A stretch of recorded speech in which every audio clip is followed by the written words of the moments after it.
Nagsimula ang kwento kung saan isang nakakatakot na kalansay ang lumabas at kinausap ang Knight, sinasabing karapat-dapat siya bilang karibal nito. Sinabi ng kalansay na totoo nga ang mga sabi-sabi, na ang Titan Nightmare ng isang kontinente ay bagay na bagay sa kanya. Pero dagdag pa niya, hanggat kasama nila ang mga puwersa ng liwanag, hinding-hindi sila susuko. Napaisip ng ating bida na si Seong Hyun Han, natatawagin na lang natin sa pangalang Han, na parang ang kalansay ay parehong isang nakakatakot na walang kamatayang hari at isang marangal na mandirigma ng liwanag. Umabot pa siya ng inom ng soda habang nag-iisip kung baka overacting lang ang labanan nila. Pero kinilala niya na ito ay isang palabas lang. Pero paano nga ba nauwi sa ganito ang lahat? Pati siya, na-stuck lang sa closet at nanonood, hindi ba siya dati ay siya rin? Biglang merong kumatok sa pinto ni Han. May dumating na empleyado ng Special Ability Control Bureau Relocation and Investigation Department, may hawak na papel at panulat. Tinanong kung nandyan si Han. Yes ang sagot ng bida, paliwanag ng empleyado, na verify ang pagkakakilanlan niya, at dapat agad siyang mag-report sa Special Abilities Control Bureau kapag siya ay naging isang awakener. Napaisip si Han na ito na yata ang unang beses na nakausap niya ang isang tao sa loob ng 6 na buwan. Tama kayo nang narinig, hindi kasi lumalabas ang ating bida ng bahay niya at dahil tapos na ang usapan, iniisip niya na hindi na niya kailangang buksan ang pinto muli sa loob ng 6 na buwan. 2 taon na siyang hindi lumalabas. May mga nagsasabi na siya ay kawawa o walang disiplina, pero sa totoo lang, nakita niya ang sarili bilang isang biktima ng isang baluktot na mundo. Biglang napatingin siya sa na binalita na merong nagliliyab na isang mall, nilalabanan ng mga bumbero ang apoy. Ang nagsimula ng apoy, ayon sa ulat, ay isang awakened na tao. Isang taong nagkaroon ng kakaibang kakayahan. Ang ga-awakener kasi na tao dito sa storya na ito ay madalas nagsisimula ng gulo dahil sa kakayahan nila. Isa sa dahilan kung bakit ayaw nang lumabas ng ating bida. Hindi nagtagal, nagkaroon ng mga ganitong awakened mula sa iba't ibang bahagi ng mundo, bawat isa ay may espesyal na kapangyarihan. Pagka-awakened, pinipilit silang pumunta sa ibang mundo sa loob ng 24 oras. Sa mundo kasi na ito, nagsasumon sila ng isang awakener para tulungan ang mundo na yon. Bumabalik lang sila kapag natupad ang mga kondisyon at ilan lang ang buhay na nakakauwi. Dahil sa isang pabaya at mapangahas na biro ng isang awakened, 2 taon na ang nakaraan, nawala kay Han ang kanyang pamilya at isang paa. Nalabis na naging trauma para sa kanya na lumabas. Sinubukan niyang bumangon pero tila walang saysay ang lahat. Isang araw, naupo siya sa espesyal na exercise machine para pag-ehersisyo ng kanyang mga paa. Nang tanungin ang sarili, para saan ba ito? Bakit ako natatakot lumabas? Biglang lumitaw sa itaas ng kanyang ulo ang isang transparent na system window na may mensahe, Dimensional Distortion Detected. Connection to Akasha System in Progress. Awakening of Unique Skill. Unique Skilled Avatar has been awakened.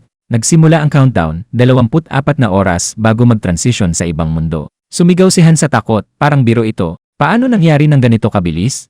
Nagpakita ang system window ng babala. Kapag hindi pumasok sa travel portal sa tamang oras, magaganap ang forced transition. Napabukas si Han ng closet ng mabilis. Naalala niya na ang pagbalik sa Earth ay tumatagal ng 1 taon, at dahil 10 beses na mabagal ang oras sa ibang mundo, kailangan niyang tiisin ang 10 mahabang taon doon bago makabalik. Nasa labas na siya, nakasuot ng kumpletong gamit, nakatayo sa harap ng portal. 3 minuto na lang bago ang transition, sabi ng system window. Nakahawak sa ulo, nag-isip si Han, hindi ko kaya lumabas ng normal, tapos may portal pa rito. Wala akong lakas o skills, paano ako mabubuhay sa ibang mundo? Bigla naalala niya ang kanyang natatanging kakayahan. Activate Avatar Skill. Sigaw niya. Biglang lumitaw ang isang clone niya sa harap niya. Natigilan si Han, isang perpektong kopya ng mukha niya ang tumambad sa knaya. Nakikita ng clone ang lahat ng nakikita ni Han, parang nag-share sila ng parehong vision. Nakakahilo ito, wika ni Han habang sinusubukan kontrolin ang avatar. Napasigaw ang system window, 1 minuto na lang bago ang transition. Kung hindi pumasok sa portal, magaganap ang forced move. Sa desperasyon, yumuko si Han sa dibdib ng clone at napabulong, avatar ito.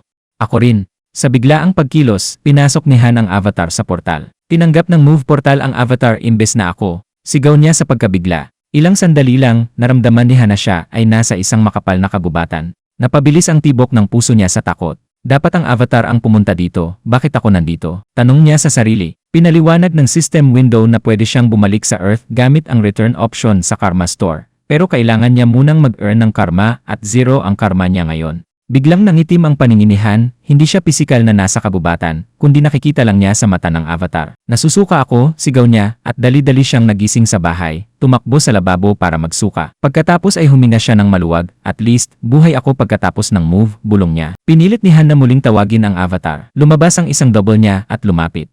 Anong gagawin ko sa ganitong useless na kakayahan? Tanong niya ng frustrated. Biglang lumitaw ang system window, nakamit mo ang isang pambihirang tagumpay na kabalik ka sa Earth nang hindi gumamit ng Karma Store. Bilang bonus, may kakayahan kang mag-teleport pabalik isang beses kada araw gamit ang portal.